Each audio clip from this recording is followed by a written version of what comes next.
Ginkonpermahan Filipino Chamber of Commerce and Industry o PCCI Eastern Visayas nga humitaas ang inflation rate hanaso da Pilipinas sira nga tuiga 2026 kumpara naglabay nga tuiga 2025.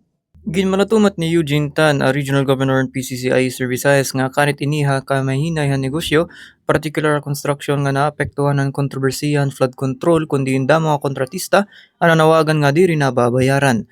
Akalayo ini mapaboruan gihapon nga sobra 100,000 nga trabaho ang ginaaligar nga nawara mahuman nga kanselahon ang mga permitan mga kontratista nga kanit ang mga flood control projects. Dugang panitan nga dako ang contributory factor ang mga industriya gross domestic product o GDP kundi indako nagiging epekto kung pahinayon kalakip na ang hitaas nga unemployment.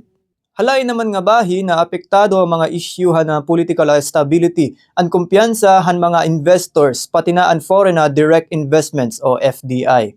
Nganti kang diliha Bombo Radio at Tacloban inihi Bombo Renzo Lesiguez andi sa Bombo Radio Philippines, the #1 and most trusted source of news and information. Basta Radio, Bombo!